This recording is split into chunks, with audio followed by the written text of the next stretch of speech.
Good morning, folks. Never a day of rest when there's things to do. I'm actually replacing the air suspension airbag on the 2000 Peterbilt 379. That's the dump valve switch to dump the air pressure. I had to release it in order to get all the air out, change the airbag, instead of having to put a stand or a jack under the frame. Well, if the trailer's hooked up, just raise the landing gear until it starts lifting the back of the frame a little bit and dump the air off the switch.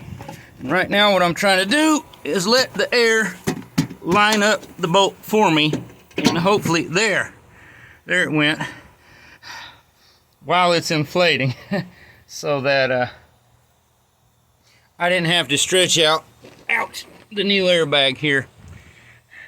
See, it's got, that's the leveling valve right above it. We got the fittings going, the main supply from the valve into the other bags and so forth there. The first thing I did after dumping that switch to deflate the air with the trailer holding the weight of the frame up, in which it can do because it, as long as the trailer is empty, considering the landing gear has to hold the trailer up when it has a 50,000 pound payload inside of it,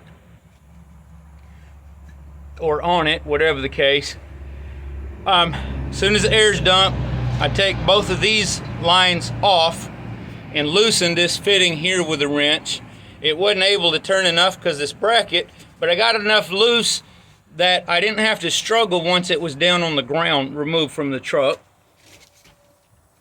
You saw the bottom bolt that I need to put the nut on, and that'll be reusing the same nut and lock washer.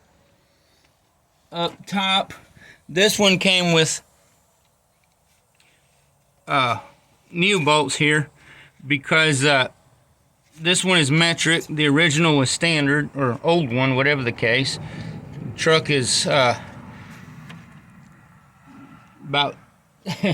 23 years old, so it may not have been the original, but it was SAE instead of metric still. It's because of new bolts. Thankfully, these are 14 millimeter, and the others were 9/16, so that's almost identical, so I can get by with using the 9/16 wrench or socket, even though I'm not supposed to. And make it easier, I ran air hoses from a compressor. I could have used the truck air. I'm using a small shop compressor, and just use the extension and swivel up there, impact extension, so it don't break. And then a 3/4 inch impact socket underneath, deep well, so it'll go over the long bolt. Okay, the torque on this bottom bolt here, where we at, is only for, what's it say, 35 foot-pounds, or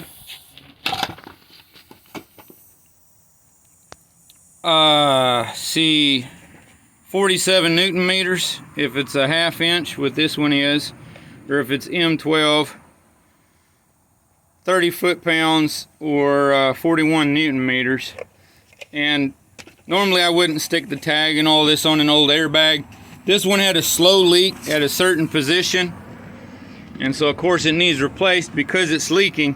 But we as a company have 2 brand new airbags for me. I personally don't. They're not here yet.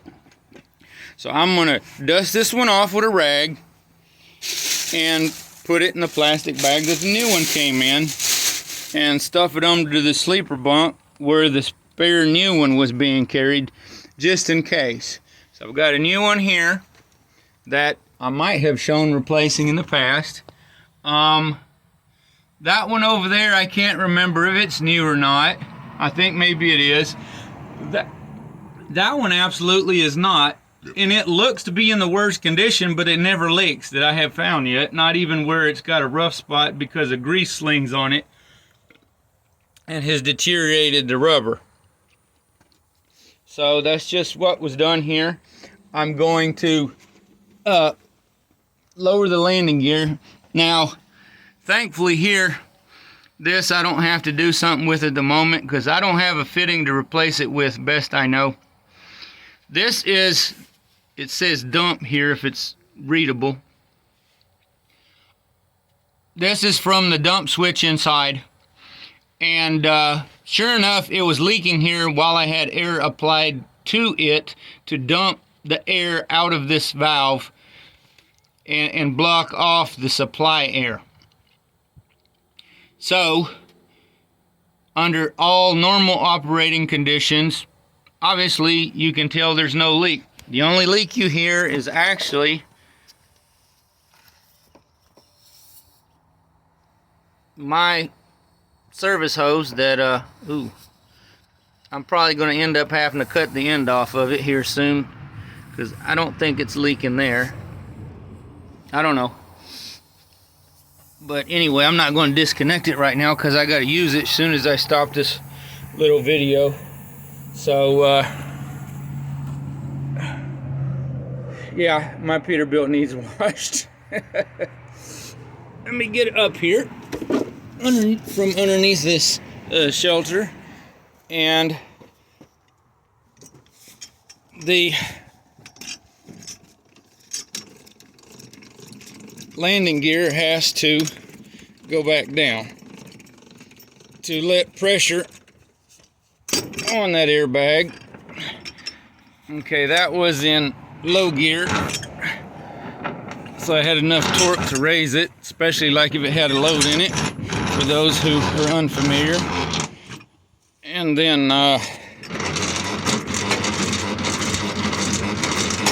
we'll get this thing fully retracted so there's no chance I goof up and drive off and drag it on something like maybe a railroad track. That would be bad, wouldn't it? And sometimes they mount them so stinking low, and some of the railroad tracks have such a crummy high crossing that they come very close. I try to route myself around those. And then of course there's some railroad tracks that these kind of trucks have to stay away from because they could drag the landing gear or drag the bottom on a lowboy trailer.